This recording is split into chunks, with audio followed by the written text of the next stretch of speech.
जो एक था पॉजिटिव और एक है negative.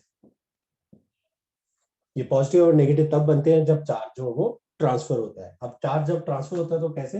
In the form of electrons. Electron he transfer होते हैं। अब अगर किसी बॉडी से इलेक्ट्रॉन जो है वो ट्रांसफर हो रहे हैं, that means is there any change in mass? तो ऑफ कोर्स जो बॉडी इलेक्ट्रॉन लूज कर रही होगी तो उसका मास जो वो कम हो रहा होगा, और जो गेन कर रही होगी उसका मास जो वो इंक्रीज कर रहा होगा। तो ये मास और चार्ज का आपस में जो वो रिलेशन रहता है। फिर हमने करा चार्जेस की दो इंपॉर्टेंट प्रॉपर्टी, एक को कंजर्वेशन ऑफ चार्ज और दूसरी थी क्वांटाइजेशन ऑफ चार्ज।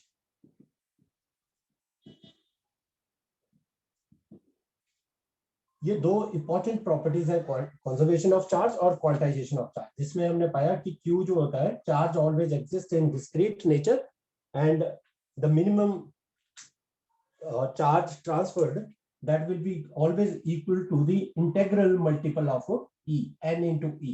और n जो है वो क्या होता है? n जो है वो एक इंटीजर होना चाहिए, एक होल नंबर होना चाहिए। तो चार्ज की क्वांटाइजेशन होगी, कंजर्वेशन ऑफ चार्ज हो गया, पॉजिटिव और नेगेटिव चार्ज होते हैं। चार्ज का मास के साथ जो वो रिलेशन देख लिया। चार्ज जो वो एक इनवेरिएंट क्वांटिटी है, मतलब मोशन के साथ चेंज नहीं होता। चार्ज रेस्ट पे और मोशन में दोनों सिचुएशन में सेम रहता है। उसके बाद हमने जो इम्पोर्टेंट प्रॉपर्टी थी चार्ज की कि वो फोर्स एक्सर्ट करती है, वहां से जो है वो हमने फोर्स जो है वो कूलम्ब फोर्स कैलकुलेट कर ली थी। कूलम्ब फोर्स जो है क्या थी? कूलम्ब फोर्स जिसे हम Coulomb's law in electrostatic, so coulomb law in electrostatic,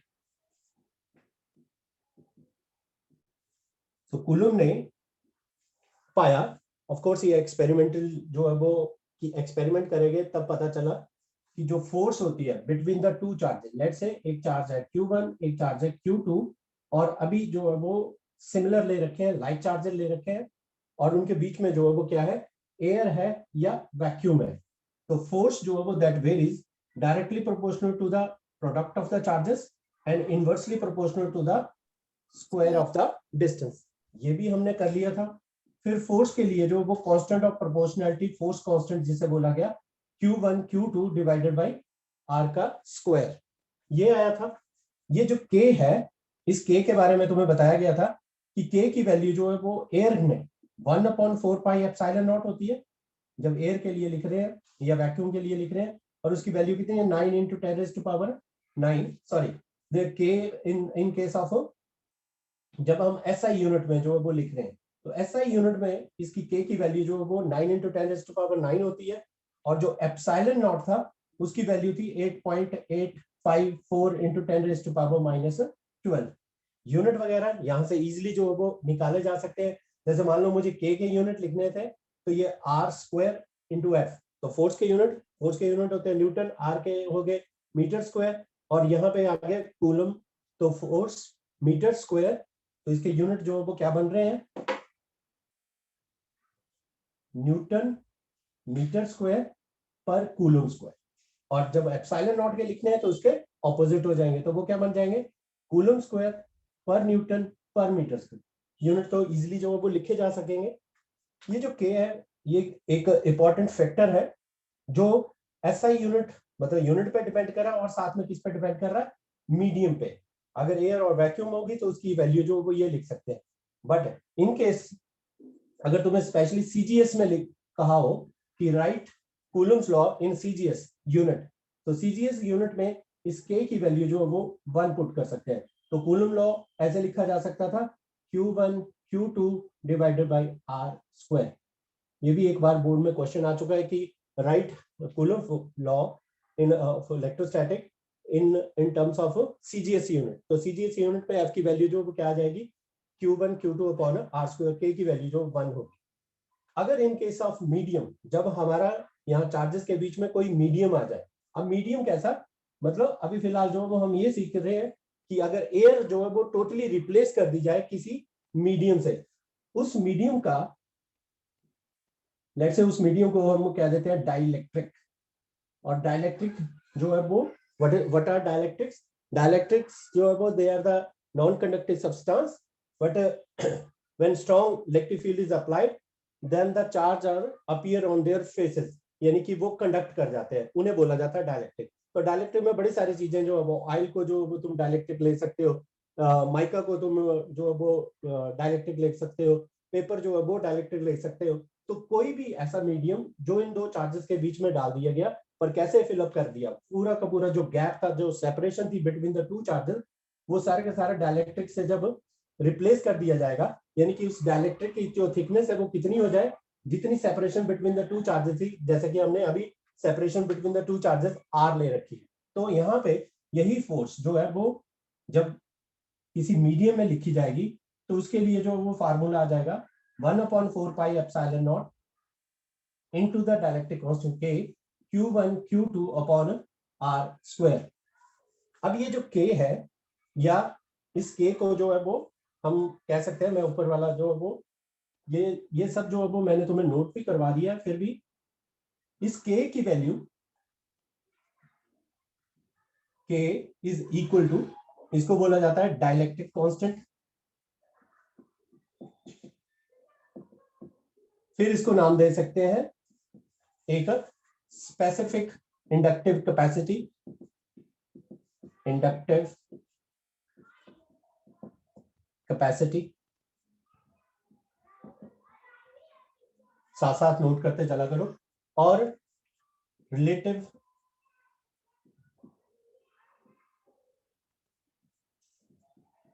permittivity of the medium या मीडिया। सो K के ये सारे नाम हो सकते हैं। K के लिए एक और नोटेशन रहेगी एप्सिलॉन R। तो फोर्स जब मीडियम में लिखी गई तो हमारे पास आ गई 1/4 pi epsilon not K Q1 Q2 upon R square. तो यहां से ये इजीली पता चल रहा है कि ये वाली फोर्स जो वो किस में लग रही थी, when the charges are in vacuum. तो हम फोर्स इन मीडियम को लिख सकते हैं force in vacuum divided by K। That means जब भी चार्जेस को हम एयर और वैक्यूम से कहीं और लेके जाएंगे, किसी मीडियम में लेके जाएंगे, तो फोर्स जो वो कितने से कम हो जाएगी, K से। तो फोर्स ऑलवेज, हम कह सकते हैं कि फोर्स जो है वो always decreases in case of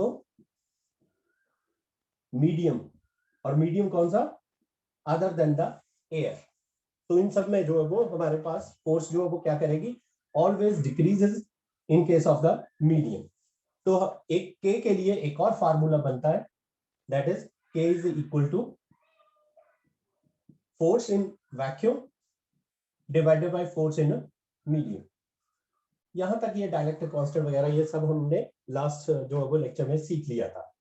अब आगे मान लेते हैं कि अगर ये चार्जेस जो है जिनके बीच में जो गैप था, जो सेपरेशन थी, वो पूरे के पूरे डाइलेक्ट्रिक, मतलब पूरा का पूरा जो मीडियम नहीं, अगर मान लेते हैं कि एक दो या मल्टीपल मीडियम जो है वो डाल दिए जाए, तो इस कूलम फोर्स को जो है वो कैसे कैलकुलेट करेंगे।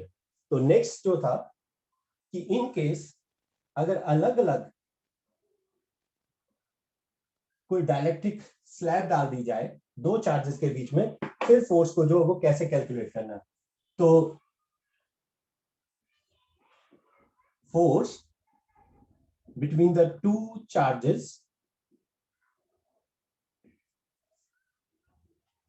when a dielectric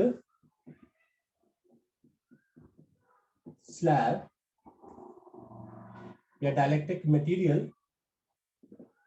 is introduced between the two charges. जब दो चार्जेस के बीच में हम कोई डाइलेक्ट्रिक मटेरियल डाल देंगे, अब फिर देखते हैं कि उस फोर्स को जो वो कैसे कैलकुलेट किया जाएगा। ये फिर से ये Q1 ये Q2, अभी भी हमने लाइक चार्जेस ले रखे हैं, और लाइक चार्जेस जो वो क्या करते हैं, रिपेल करते हैं। इनके बीच में जो वो सेपरेशन जो वो लेट से R थी, अब क्या किया कि एक कोई डाइलेक्ट्रिक जो है वो मटेरियल जो है वो इसके अंदर डाल दिया जाता है। तो ये हमने एक डाइलेक्ट्रिक जो है वो डाल दिया। लेट्स से इस डाइलेक्ट्रिक का डाइलेक्ट्रिक कांस्टेंट क्या है, के है, तो के से नोटेशन रख दी, और इस डाइलेक्ट्रिक स्लैब की थिकनेस कितनी है, टी कह देते हैं। तो बच्चों ये होगी इसकी डाइलेक्ट्रिक स्लैब की थिकनेस टी, और इसका डाइलेक्ट्रिक मटेरियल का डाइलेक्ट्रिक कांस्टेंट जो है वो क्या है, के है। बाकी जगह पे क्या रह गया, यहाँ पे एयर या वैक्यूम, और एयर और वैक्यूम। अब फोर्स को जो वो सीखते हैं कि कैसे लिख सकते थे। पहले तो हमें पता force is equal to 1/4 pi epsilon naught, the product of the charges, मतलब Q1 और Q2, ये हो गया। उसके बाद नीचे जो डिस्टेंस का स्क्वायर लिख रहे थे, अब हमारे पास डिस्टेंस जो है वो ऐसा नहीं है कि या तो पूरी एयर है तो आर स्क्वायर लिख देते, या फिर पूरा मीडियम है तो हम जो है वो उसमें जो मीडियम का जो है वो डायलेक्ट्रिक कांस्टेंट लगा के जो वो लिख देते। तो इसके लिए जो है वो इससे लिखने का जो वो तरीका क्या होगा, लेट्स से पहले जिसका हमें पता है कि एयर, जिसका डायलेक्ट्रिक कांस्टेंट जो के की वैल्यू कितनी होती है, 1 होती है, तो जहां जहां एयर है उसका वैल्यू डालें, उसके लिए सेपरेशन लिखे। तो सेपरेशन कितनी है दो चार्जेस के बीच में, जो एयर वाली है आर थी पूरी की पूरी, और बची हुई जगह जो है वो क्या डायलेक्ट्रिक स्लैब की कितनी है, टी। तो ये जो है वो सेपरेशन जो है वो किसकी लिखी गई, जो आई जहां दो चार्जेस के बीच में सिर्फ एयर थी, और जो थिकनेस जो है वो हमारी टी, जिसको बाहर निकाल देते हैं। अब क्या था, हमें क्या चाहिए कि ये जो डायलेक्ट्रिक है, अब इसको कुछ इस तरीके से रखा जाए कि ये सारा का सारा जो बीच में सेपरेशन है, गैप है, वो इन टर्म्स ऑफ एयर में जो वो इंट्रोड्यूस हो जाए।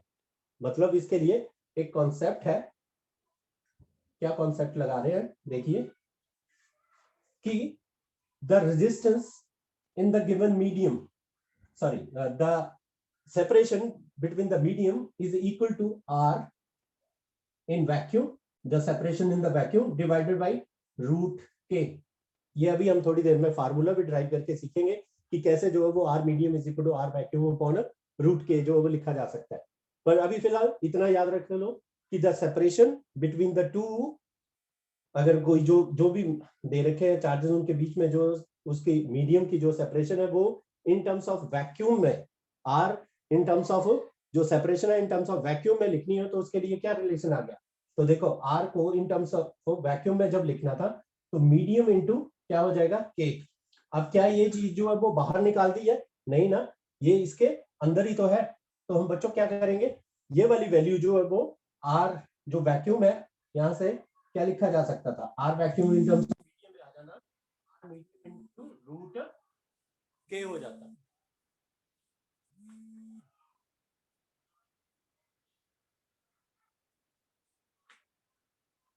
ठीक है, R vacuum is equal to R medium into root के।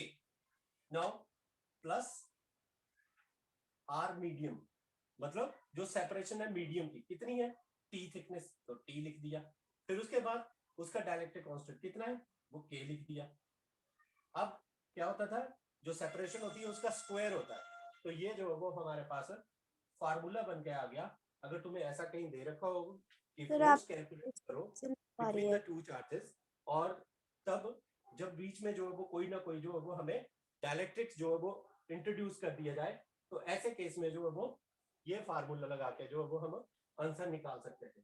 लेट्स से इसको जो है वो एक एग्जांपल के साथ जो है वो करते हैं, पहले नोट कर लेना ये कि फोर्स जो है वो कैसे कैलकुलेट करनी है जब कोई डायलेक्ट्रिक स्लैब इंट्रोड्यूस कर दिया जाए between the two charges, but कितना, कुछ थिकनेस का, ये नहीं कि whole separation is filled with the dielectric, but the sum जो सेपरेशन है that is filled with the dielectric. तो इस तरह से जो है वो ये फार्मूला बन जाएगा। साथ साथ नोट करते चलो, हो गया नोट का जो वो यूज करेंगे हम एक क्वेश्चन के साथ। क्वेश्चन क्या है, एग्जांपल लेते हैं एक, लेट अस से ये जो दो चार्जेस है मैं ऊपर लिख रहा हूं इसको रब करके, और ये फार्मूला जो वो यूज करेंगे हम। हमने क्या किया, ये एक चार्ज, ये दूसरा चार्ज Q1 और Q2, और इनके बीच में जो है वो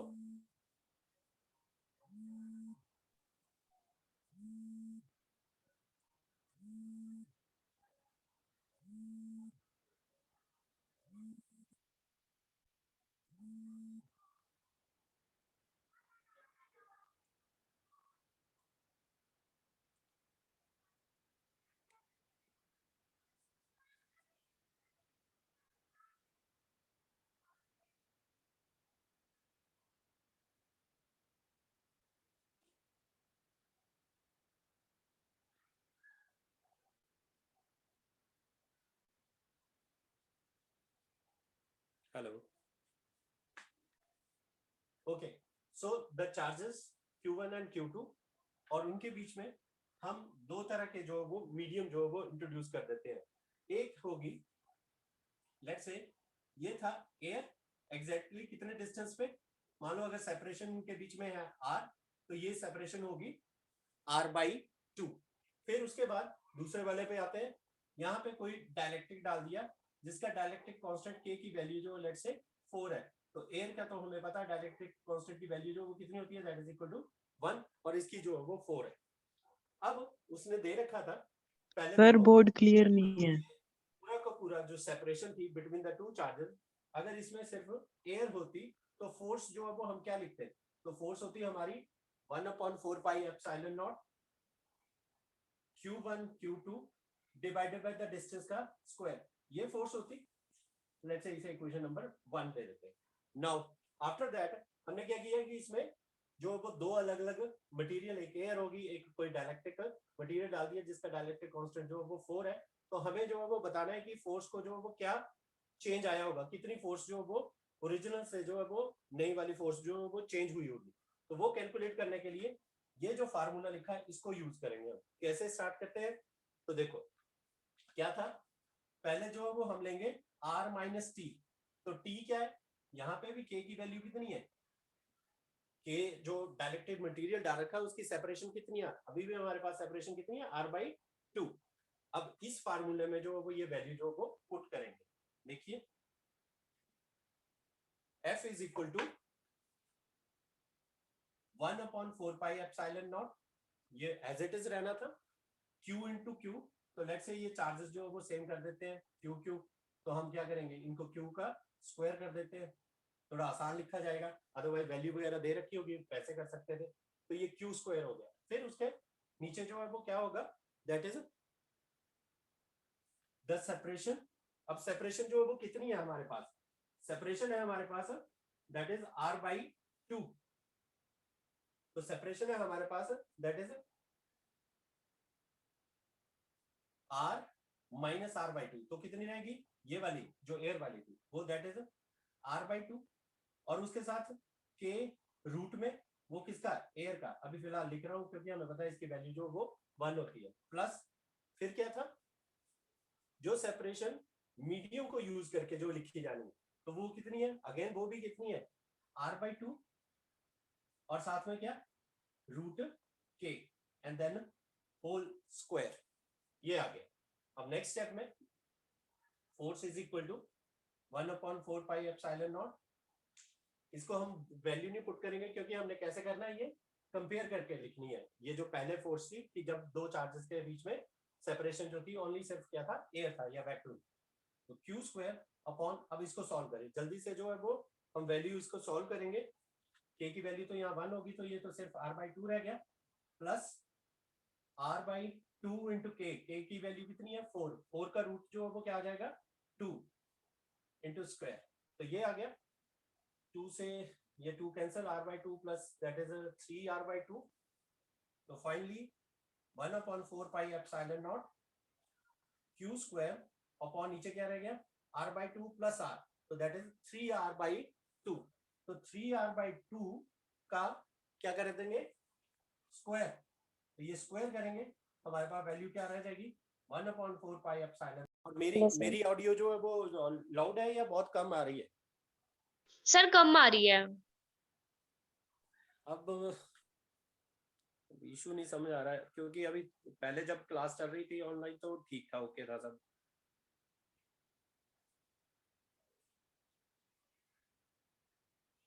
ठीक है सर, क्लियर है।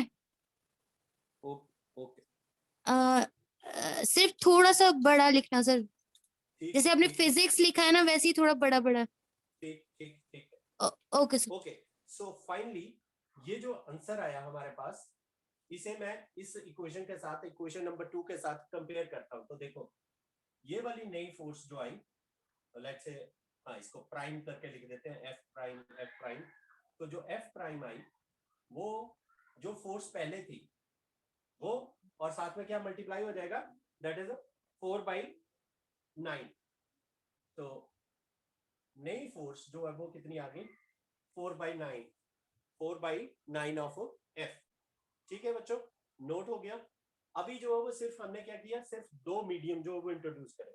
ऐसा भी हो सकता है कि क्वेश्चन में तुम्हें जो है वो मल्टीपल मीडियम जो है वो डाल रखे हो, तो ऐसे केस में जो है वो ये कूलम फोर्स जो वो कैसे दो चार्जेस के बीच में वो फोर्स कैसे कैलकुलेट करनी है, उसका जो है वो नेक्स्ट सीखते हैं। ये मैं रब कर दूं, ओके है? Yes, sir. ओके।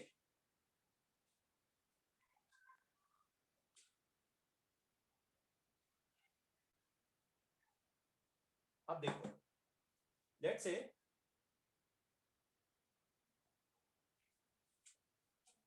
ये एक चार्ज था Q1, ये दूसरा चार्ज था Q2, और अब इनके बीच में मल्टीपल मीडियम जो है वो इंट्रोड्यूस कर देते हैं। एक का डायलेक्ट्रिक कांस्टेंट K1, एक का K2, एक का K3, K4 and so on, जितने मतलब लेट्स से जो है वो जितने मर्जी n के लिए भी लिख सकते थे। और जो सेपरेशन है वो कितनी है, या जो डायलेक्ट्रिक मीडियम है उसकी थिकनेस कितनी है, let's say T1, T2, T3 और T4। अब फिर से जो है वो हम लिखेंगे force between the these two charges in case of multiple medium. तो फोर्स आ जाएगी F is equal to formula 1/4 pi epsilon naught the product of the charges Q1 Q2, थोड़ा और बड़ा करके लिखता हूं, F is equal to 1/4 pi epsilon naught Q1 Q2 divided by अब डिस्टेंस। तो डिस्टेंस जो है वो क्या है, जो डायलेक्ट्रिक कांस्टेंट था वो कितनी वैल्यू उसकी K1। फार्मूले में कौन से फार्मूले अभी जो लिखा था, ये देखना साइड में फार्मूला फिर लिख रहा हूं 1/4 pi epsilon naught Q1 Q2 upon R minus T plus T into root K whole square.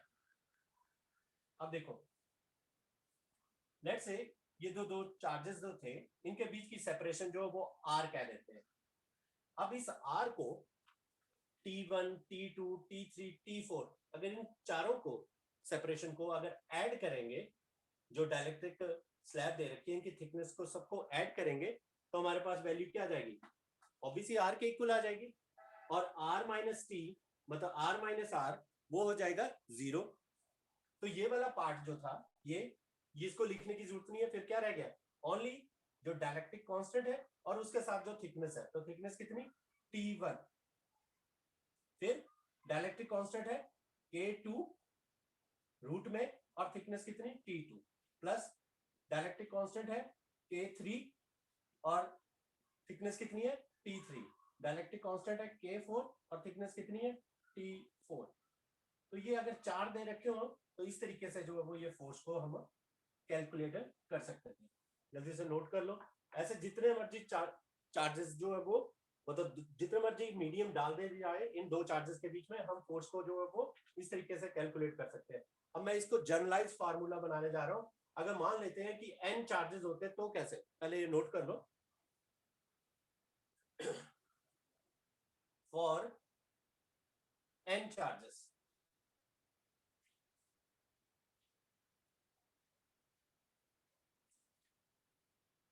अब हम करने जा रहे हैं कि the force between the two charges when multiple medium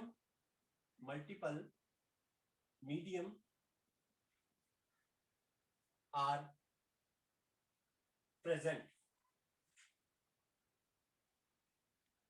तो ऐसे केस में फार्मूला दे F is equal to 1/4 pi epsilon not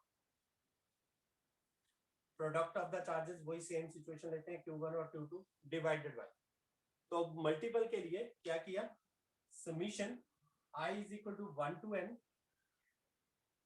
ki root में ri देन होल स्क्वायर। फिर से एक बार, f is equal to 1/4 pi epsilon naught into q1 q2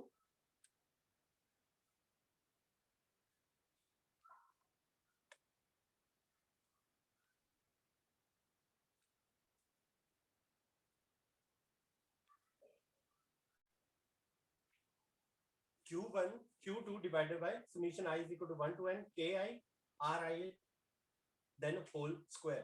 तो वैल्यू अगर मान लो मैं मेरे पास सिर्फ दो मीडियम होते हैं तो मैं K1 और जो सेपरेशन होती R1 root plus K2 under root और R2 देन होल स्क्वायर। तो फोर्स जो इस तरीके से जो वो हम इस फार्मूला लगा के जो कैलकुलेटर कर सकते हैं। अब नेक्स्ट फर्दर हमें फोर्स जो है वो कैलकुलेट करने आती है। अगर तुम्हें कह रखा हो कि चार्जेस जो है वो कैसे है, इक्विलिब्रियम पोजीशन में है, तो ऐसे केस में जो है वो कैसे जो वो करेंगे। इसी से जो है वो एक पहले लेट्स से एक क्वेश्चन कर लेते हैं।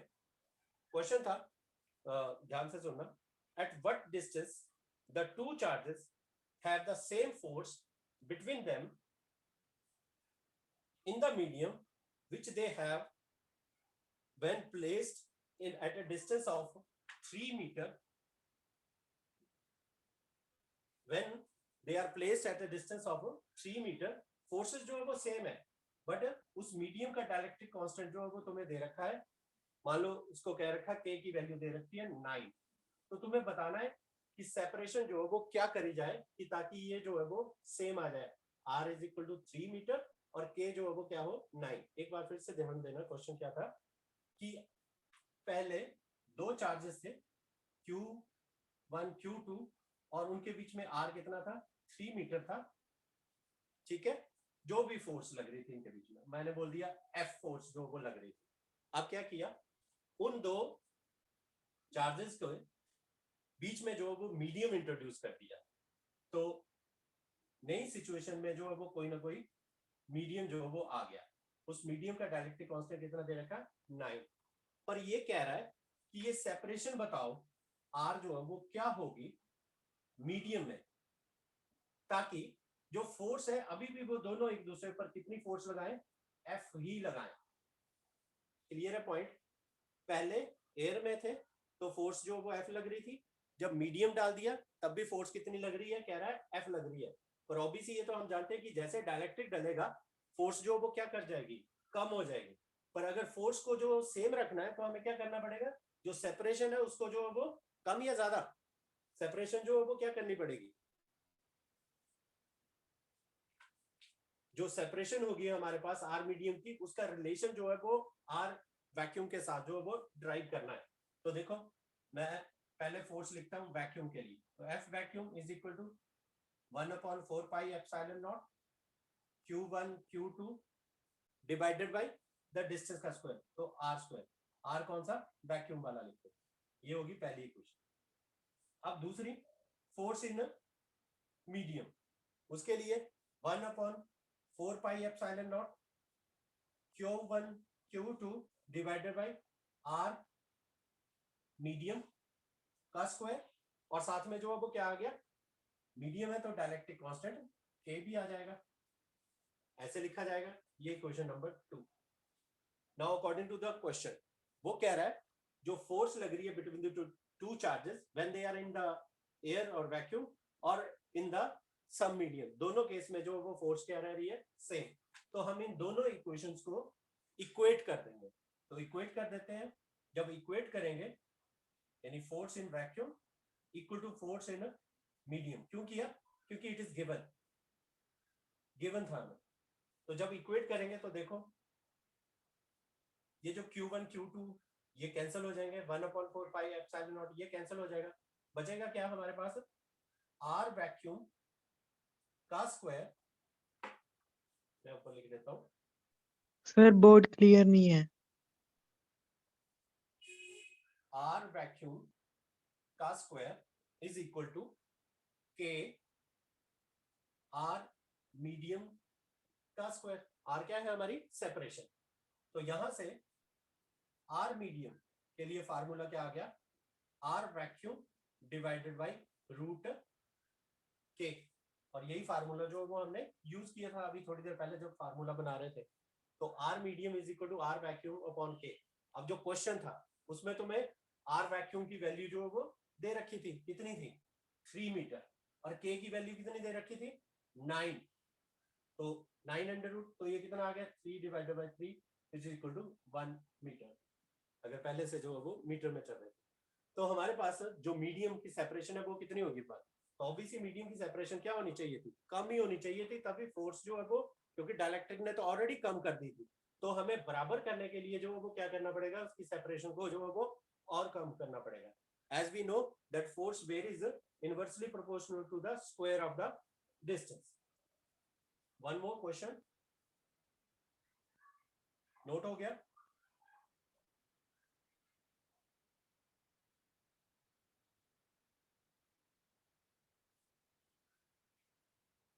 नेक्स्ट,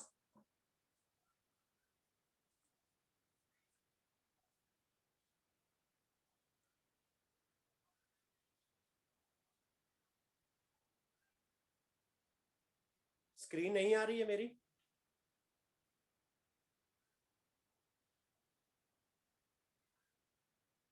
सर विजिबल है।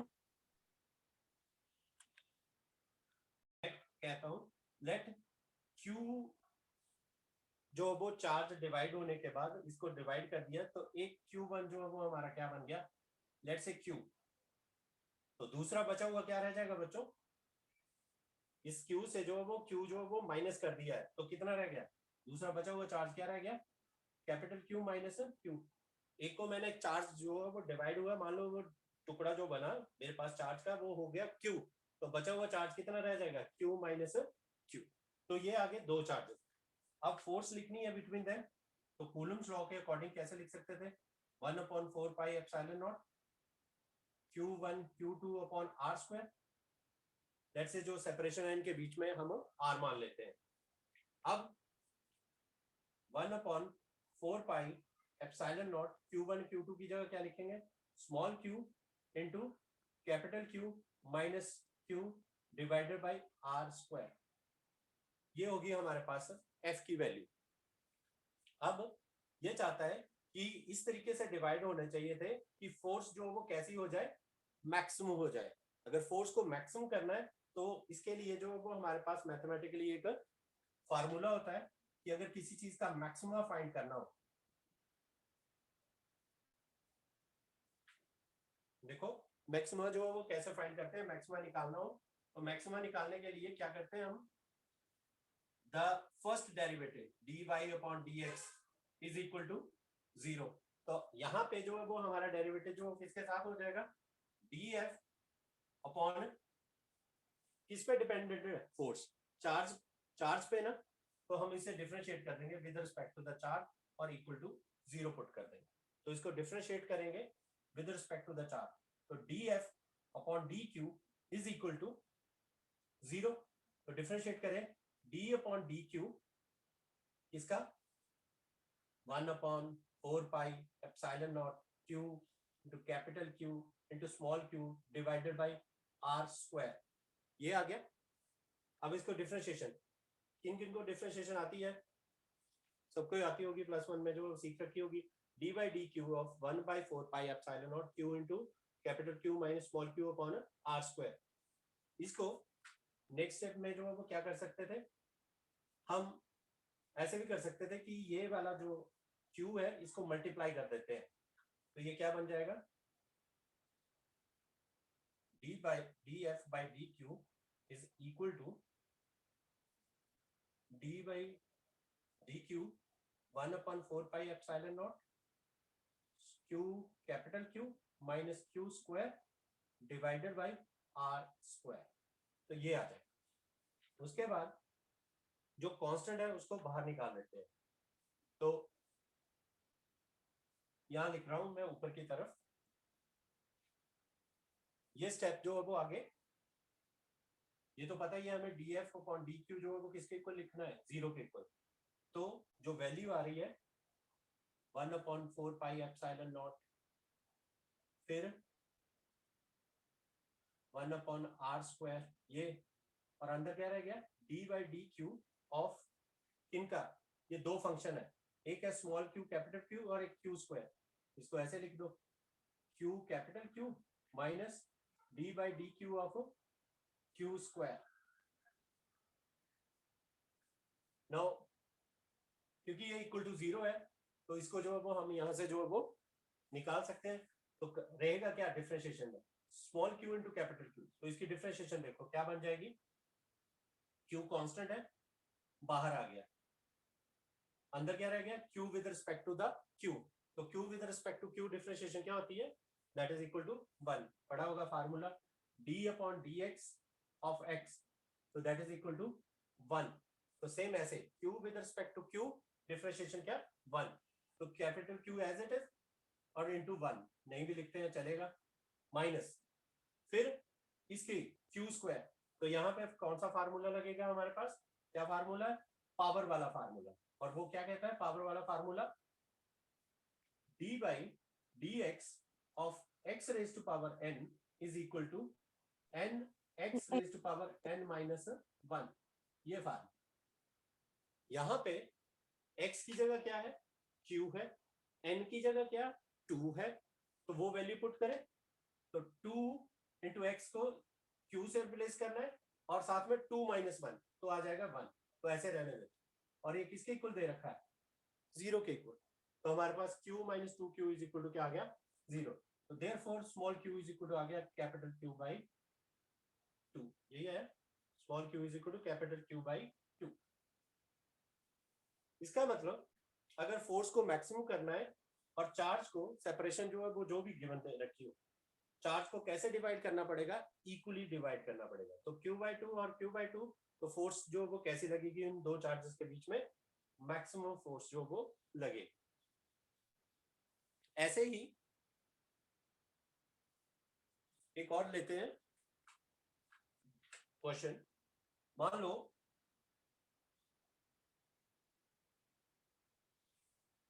There are two identical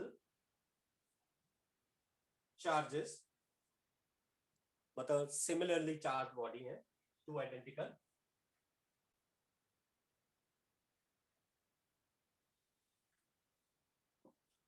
they repel each other with the force of, मतलब रिपेल कर रहे हैं, आइडेंटिकल है, थोड़ी बड़ी बना लेते हैं, F फोर्स से जो है वो एक दूसरे को रिपेल कर रहे हैं, सेम चार्जेस है, लेट्स से Q लिख देते हैं, दोनों के ऊपर सेम चार्ज है और रिपेल कर रहे हैं इस तरह से। अब क्या किया, if one of the sphere is touched with the identical but uncharged sphere, तो क्या कह रहा है कि एक और हमारे पास स्फीयर था, वो कैसा था अनचार्ज।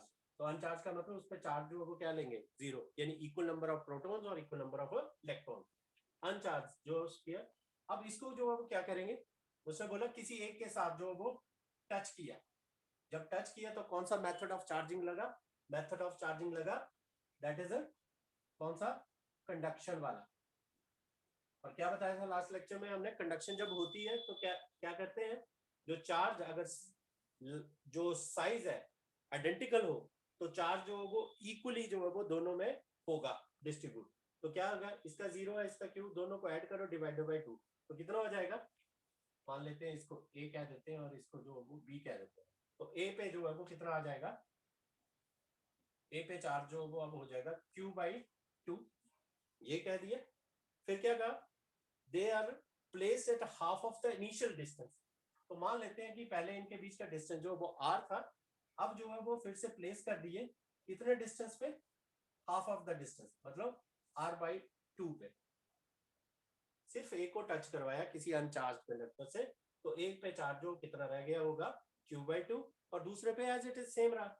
और क्या कहा, सेपरेशन जो वो हाफ कर दी। अब पूछा गया है कि फोर्स को जो वो क्या फर्क पड़ेगा, F की वैल्यू जो वो फाइंड आउट करनी है।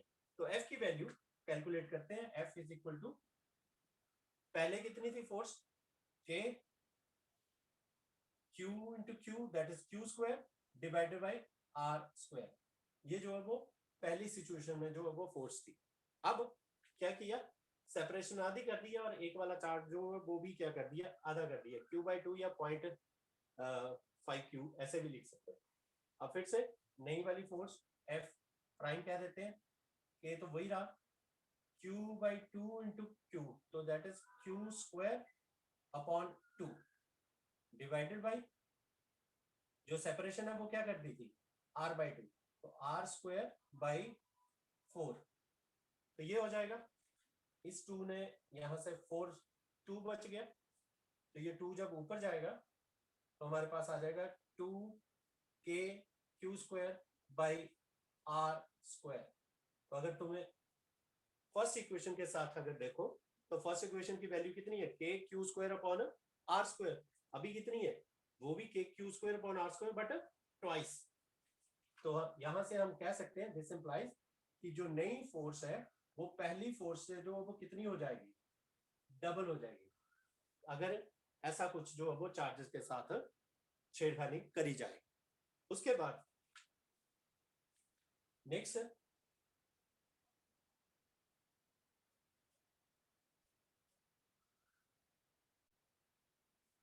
हम इन्हें ऐसे करते हैं, suppose there are 3 charges, there are 3 charges and they are placed on the corners of the equilateral triangle। ये एक equilateral triangle है और इनके कॉर्नर्स पे Q Q Q। अब क्वेश्चन है कि find the force at the centroid. तो ये मान लेते हैं इसका सेंट्रॉइड, जहां पे चार्ज कितना रखा है, कैपिटल Q। तो जो सेंटर है वो पे, यहाँ पे चार्ज जो वो रखा है Q। अब हमें निकालनी है कि फोर्स कैलकुलेट करो। कोई बता सकता है कि नेट फोर्स कितनी लग रही होगी इस Q चार्ज पे, अगर ऐसा कुछ अरेंजमेंट दे रखा हो चार्जेस का?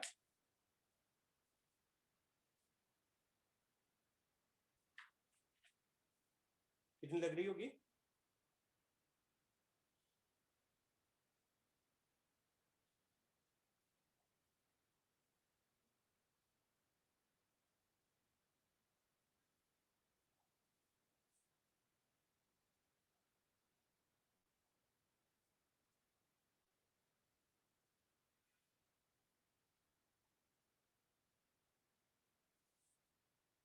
फोर्स कितनी लग रही होगी, कैसे कैलकुलेट करेंगे? देखो सेंट्रॉइड इस तरह से हम या मीडियम्स जो ड्रॉ करेंगे और ये जहां पे सारे इंटरसेक्ट हो रहे होंगे वो पॉइंट ऑफ इंटरसेक्शन जो इसका क्या बन जाएगा, सेंट्रॉइड। अब देखते हैं इस कैपिटल Q के ऊपर जो फोर्स है वो कितनी लगा रहा होगा।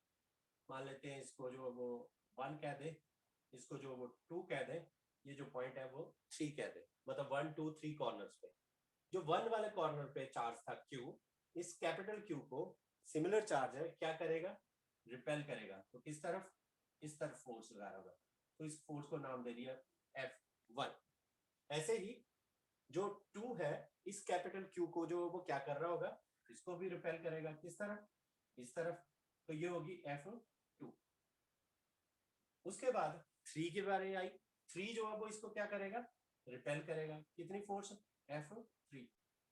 इसका मतलब ये जो देख रहे होंगे ये जो सेंट्रॉइड है, मतलब यहाँ पे 3 फोर्सेस जो वो एक टाइम पे जो वो एक्ट कर रही हैं, तो ये कॉन्करेंट फोर्सेस बन गई। कॉन्करेंट फोर्सेस जब होती हैं तो सिस्टम क्या होता है, इक्विलिब्रियम में। और अगर सिस्टम इक्विलिब्रियम में है तो एफ नेट की वैल्यू जो वो क्या हो जाएगी, F net will be equal to 0। तो फोर्स जो वो कितनी लग रही होगी बच्चों, 0 लग रही होगी। ऐसे ही मान लेते हैं कि अगर हमें इक्विलिब्रियम चेक करना था तो उसके लिए देखो कैसे जो वो कर सकते थे। इक्विलिब्रियम चेक करने के लिए, अभी भी स्क्रीन क्लियर नहीं आ रही है भाई, बताओ यार। सर स्क्रीन तो ठीक है, आपकी आवाज कम आ रही है। आवाज भी नहीं आ रही है? सर स्क्रीन ठीक है, आवाज कम है। कहाँ पे प्रॉब्लम चल रही है, सुनो नहीं।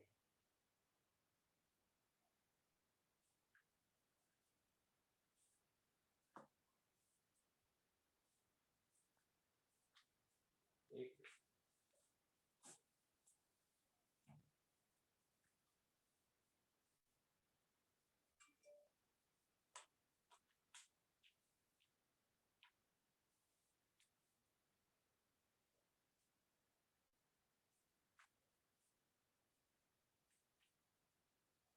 अब चेक करके बताओ।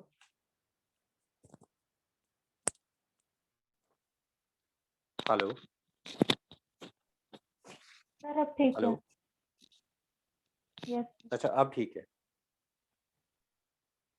ओके। और स्क्रीन स्क्रीन तो दिख रही है? Yes sir. ओके।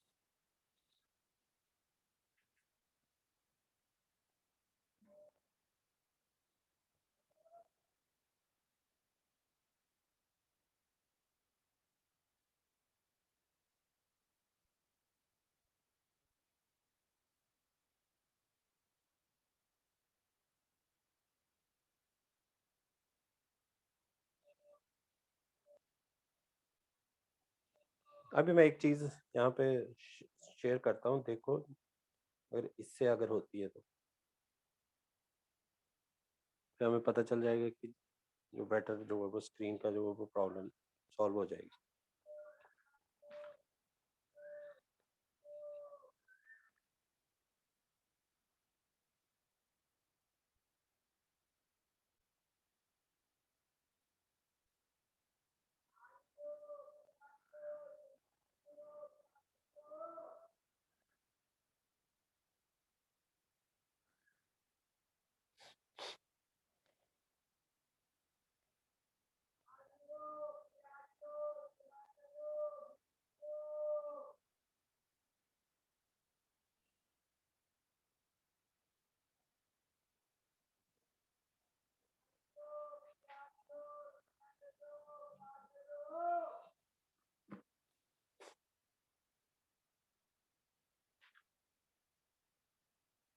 दोनों में से चेक करके बताओ कि किसमें जो है वो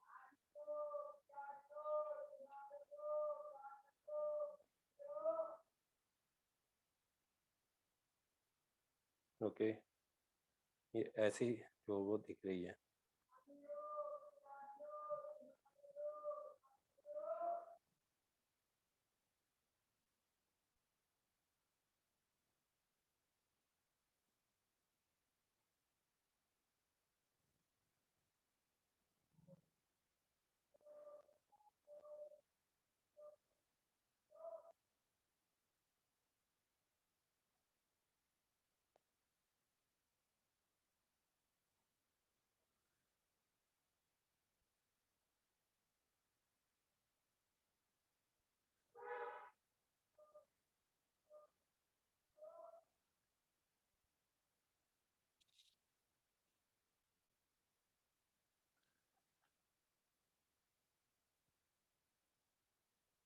अभी ये देखना, ये ज्यादा क्लियर आ रही है?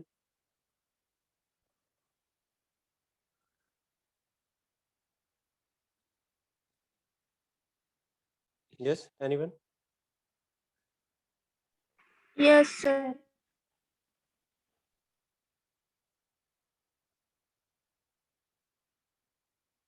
अभी यहाँ पे सर ये सारा क्लियर है।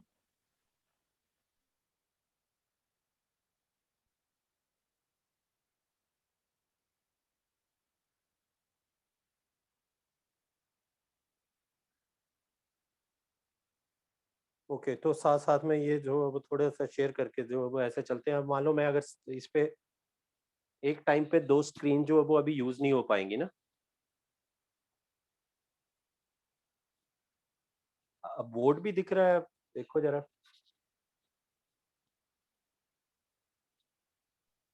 No sir. अच्छा बोर्ड नहीं दिख रहा है, ओके फिर यही चीज आएगी। सर बोर्ड तो क्लियर है। हाँ मैं वही कह रहा हूँ, ठीक है। अब जैसे ये क्वेश्चन है, मैं साथ में जो है वो रीड करा जा सकता है यहाँ से। स्क्रीन पे होगा, पैरेलल जो है वो अगर दो एट ए टाइम चलाए।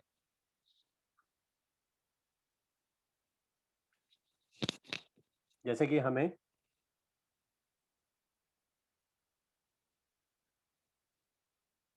इक्विलिब्रियम चेक करना हो,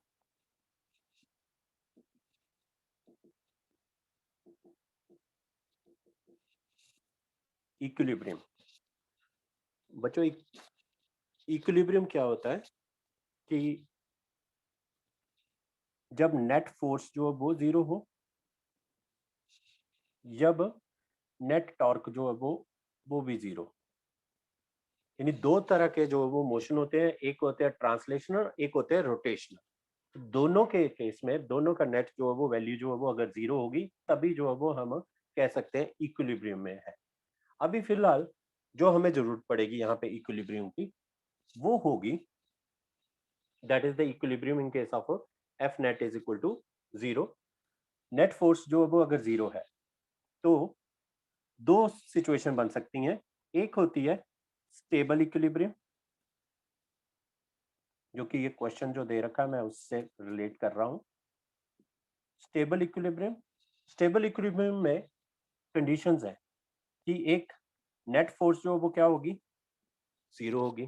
दूसरा जो एंगल है थीटा वो कितना होगा, 0 डिग्री होगा। तीसरा जो एनर्जी है, पोटेंशियल एनर्जी, वो क्या होगी, that is equal to minimum. जब स्टेबल इक्विलिब्रियम, इसे ऐसे समझ सकते हैं। और दूसरी एक और चीज कि ऐसे सिचुएशन में जो सिस्टम होता है वो एसएचएम जो वो फॉलो कर सकता है। मतलब ये है कि मान लो एक बाउल है, उस बाउल में एक हम मार्बल जो है वो यहाँ पे रखते हैं नीचे। ये इसकी कौन सी पोजीशन है, इसको बोलते हैं हम मीन पोजीशन। अब क्या किया, इस बॉल को अगर हम अपनी जगह से जो है वो मूव कर रहे हैं, कैसे, बाय अप्लाइंग सम फोर्स, यानी इस इक्विलिब्रियम इसकी जो मीन पोजीशन थी इससे जो है वो हल्का सा जो है वो डिस्प्लेस किया, मान लो इस तरफ चाहे इस तरफ, तो होगा क्या, ये बॉल जो है वो थोड़ा सा यहाँ ऊपर पहुंच जाएगा, फिर ग्रेविटी की वजह से दोबारा फिर वापस आएगा, फिर यहाँ पे आ जाएगा। ऐसे करते करते जो है वो ये ऑसिलेटर करना शुरू कर देगा। तो ये कहाँ पे, ये देखो, ऐसी सिचुएशन जो है वो कब होगी, स्टेबल इक्विलिब्रियम कब होगा, when a body have a tendency to regain its original position, या उसकी टू रीगेन मीन पोजीशन। तो जब भी टेंडेंसी होगी बॉडी की अपनी जगह पे वापस आने की, तो उसे बोला जाता है स्टेबल इक्विलिब्रियम। तो इस केस में देख लो पोटेंशियल एनर्जी क्या है, मिनिमम।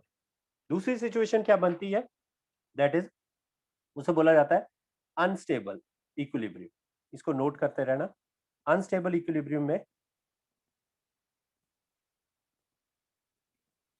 एफ नेट फिर से 0,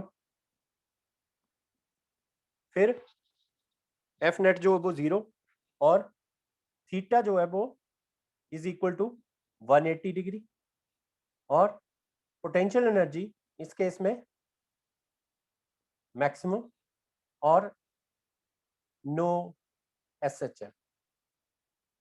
एसएचएम फॉलो नहीं करता, ऑसिलेटरी हो सकता है बट एसएचएम नहीं हो सकता। स्टेबल इक्विलिब्रियम में एसएचएम होगा। ये सिचुएशन इस तरह से होती है कि अगर हम इस बॉल को उल्टा कर देते हैं, तो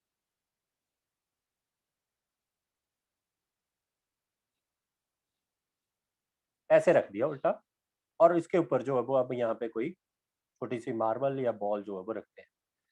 अब बच्चों देखो, अगर मैं इसको जो है वो हल्का सा भी डिस्प्लेस करता हूँ, तो अब ये कभी भी इस अपनी इस पोजीशन पे दोबारा वापस नहीं आ सकता। तो जब टेंडेंसी ना हो वापस आने की, उसे बोला जाता है अनस्टेबल इक्विलिब्रियम। तो ये सिचुएशन में एफ नेट तो अभी भी इक्विलिब्रियम है तो 0 रहेगी, थीटा 180 डिग्री रहेगा, पोटेंशियल एनर्जी मैक्सिमम रहेगी। देख सकते हो पोटेंशियल एनर्जी जो है वो क्या है, ये अगर रेफरेंस लाइन ले ले तो इससे जो है वो हमारा हाइट पे है, तो पोटेंशियल एनर्जी यहाँ पे मैक्सिमम है। और क्योंकि ये ऑसिलेशन जो है वो मतलब रेपिटेशन जो है वो नहीं हो रही है, तो एसएचएम जो है वो फॉलो नहीं हो रहा है। और एसएचएम के लिए क्या जरूरी होता है, the restoring force that should be directly proportional to the displacement of the body. इससे रिलेटेड भी कुछ क्वेश्चंस रहेंगे। अभी जो पहले जो आ रखा है तुम्हारी स्क्रीन पे उसको जो है वो जल्दी से लेते हैं, फिर हम आज वाइंड अप कर रहे हैं। नेक्स्ट तो क्वेश्चन है स्क्रीन पे, two charge particle Q and 4Q are placed at a distance R apart। ये दो चार्जेस दे रखे थे Q and 4Q at a distance R पे, तो ये R हो गया। अब क्या कह रहा है, find the position eight which the third charge Q can be placed so that the charge particle Q can be remains in a equilibrium। तो जो क्या कह रहा है कि जो थर्ड चार्ज है वो कहीं पे रखना है और सिस्टम जो है वो क्या रहे, इक्विलिब्रियम में। अब यहाँ पे सिचुएशन जो बनती है कि कब जो है वो क्या सिचुएशन हो सकती है कि हम ये सिस्टम जो है वो इक्विलिब्रियम में कैसे जो है वो रख पाएंगे। तो उसके लिए क्या करना पड़ेगा, नेट फोर्स जो है वो 0 लगनी चाहिए। अब थर्ड चार्ज को देखो क्या सिचुएशन हो सकती थी, थर्ड चार्ज को जो है वो मैं यहाँ पे रख सकता हूँ जो दिख रहा होगा यहाँ पे, या मैं जो है वो यहाँ पे, या मैं यहाँ पे। ये सिचुएशन हो सकती है कि जहाँ पे थर्ड चार्ज को रखा जाए और सिस्टम जो है वो क्या हो जाए, इक्विलिब्रियम में हो जाए। लेट अस से इसको जो है वो हम 1 कह देते हैं बच्चों, इसको जो है वो 2 कह देते हैं, और यहाँ पे ये चार्ज जो है वो कैपिटल Q रख दिया। अब ये कैपिटल Q चार्ज जो 1 पे, नंबर 1 पे जो चार्ज पड़ा हुआ है वो इसको कैपिटल Q को रिपेल कर रहा होगा। सिमिलर चार्ज है ना, तो रिपेल किया तो फोर्स किस पे लगी, ये मान लो इसको नंबरिंग जो है वो इसको 3 कर देते हैं, ये वाली सिचुएशन में भी 3 रहेगा, ये वाली सिचुएशन में भी 3 रहेगा। तो 3 पे किसकी वजह से लग रहा है, 1 की वजह से। ऐसे ही ये जो 4Q है 2 पे जो रखा हुआ है वो भी क्या करेगा, इसको रिपेल करेगा। तो फोर्स ऑन 3 किसकी वजह से, 2 की वजह से। अब क्या ये जो है वो इक्विलिब्रियम में है, यहाँ पे क्या फोर्स जो वो नेट फोर्स जो वो 0 हो रही है, नहीं हो रही है। तो इसका मतलब यहाँ ये जो है वो सिचुएशन नहीं हो सकती। फिर सेम जो है वो तुम चेक कर सकते हो 3 पॉइंट पे भी, 3 पे भी जो है वो सेम सिचुएशन रहेगी। इसका मतलब जब दोनों चार्जेस जो है वो कैसे हैं, पॉजिटिव है, और हमें थर्ड चार्ज को प्लेस करना है, तो कहाँ प्लेस करेंगे, बिटवीन द टू चार्जेस। अब देखो यहाँ पे जो सिचुएशन देखते हैं, ये जो 1 वाला चार्ज है इस 3 को जो है वो क्या करेगा, रिपेल करेगा इस तरफ। तो फोर्स लगी 3 पे किसकी वजह से, 1 की वजह से। ऐसे 2 वाला जो है वो इस पे फोर्स लगा रहा होगा, that is on 3 due to किसकी वजह से, 2 की वजह से, वो भी इसे रिपेल करे। देखो यहाँ चांसेस जो है वो बन गए, ये फोर्स जो है वो कैंसिल हो रही है और सिस्टम जो है वो इक्विलिब्रियम में हो सकता है। दूसरा पूछा जाता है कि इसका नेचर क्या होगा और कितने डिस्टेंस पे। तो ये एक क्वेश्चन जो है वो इसका बना कि कितने डिस्टेंस पे रखें, डिस्टेंस फाइंड करो। मान लेते हैं ये डिस्टेंस जो है वो कितना, x ले लेते हैं, तो ये x जो है वो फाइंड करो। फिर दूसरा कई बार पूछा जाता है कि q फाइंड करो, ये थर्ड चार्ज का मैग्नीट्यूड जो है वो क्या होगा, वो फाइंड करो। तीसरी चीज जो है वो इसके नेचर पूछा जा सकता है। तो देखो नेचर जो है वो अगर पूरे सिस्टम को अगर इक्विलिब्रियम में रखना है यहाँ पे, और वो इक्विलिब्रियम कौन सा, स्टेबल इक्विलिब्रियम में रखना है, तो हर हाल में सभी जो तीनों चार्जेस हैं वो स्टेबल, उनके ऊपर नेट फोर्स जो है वो 0 लगनी चाहिए। तो जैसे मैं 1 की बात करूं, 1 पे फोर्स जो है वो देखो 1 पे ये वाला चार्ज अगर पॉजिटिव रखूंगा तो ये इसको रिपेल करेगा इस तरफ, 4Q वाला भी इसको रिपेल कर रहा होगा, तो यहाँ पे भी जो है वो प्रॉब्लम रहेगी। इसका मतलब ये जो सिस्टम है, अगर सारे तीनों चार्जेस को आपस में जो है वो हमने इक्विलिब्रियम में रखना है, तो ये थर्ड चार्ज जो है वो कैसा होना चाहिए, किस नेचर का होना चाहिए, नेगेटिव होना चाहिए। दैट मीन्स यहाँ से हम एक कंक्लूजन भी निकाल सकते हैं कि अगर बाहर जो दो चार्जेस हैं अगर पॉजिटिव पॉजिटिव है, तो तीसरा चार्ज जो है वो क्या होना चाहिए, नेगेटिव होगा सीधा। और अगर बाहर जो है वो नेगेटिव नेगेटिव है, तो जो थर्ड चार्ज है वो बीच में कहीं पॉजिटिव होना चाहिए। ये दो चीजें जो है वो इक्विलिब्रियम के लिए फॉलो होंगी अगर स्टेबल इक्विलिब्रियम रखता है। अगर तीनों सेम नेचर के रख देंगे तो हमारा ये जो है वो सिस्टम बन जाएगा अनस्टेबल इक्विलिब्रियम। अब जल्दी से जो है वो क्वेश्चन में वैल्यू फाइंड आउट करते हैं कि Q can be place so that the charge remains in A equilibrium. अब इसे कैसे निकालना था, हमें अगर इसे इक्विलिब्रियम में रखना है और उसने बोला कि एट व्हाट पोजीशन, तो पोजीशन मान लेते हैं एक्स, और पहले जो वो सेपरेशन के बीच में क्या थी, आर। अब अगर इसको इक्विलिब्रियम में रखना है तो इन दोनों फोर्सेस को क्या कर देंगे हम, इक्वेट, यानी कि जो F32 है और जो F31 है वो क्या हो, मैग्नीट्यूड वाइज जो वो इक्वल हो, तभी ये पॉसिबल है। तो इसको जो है वो इक्वेट कर दो। तो सबसे पहले F32 अगर फोर्स लिखनी होती तो क्या फार्मूला लगाते हैं, 1/4 पाई एप्सिलॉन नॉट 3 और 2, तो एक है कैपिटल क्यू, मैग्नीट्यूड में लिख रहे हैं, into small Q divided by the distance का स्क्वायर। तो डिस्टेंस कितना है हमारा, दैट इज x का स्क्वायर। दूसरी तरफ 3-1 की बात करेंगे, तो सॉरी 3-2 वाली जो थी वो कैपिटल क्यू और 4 क्यू, राइट, तो 4 क्यू।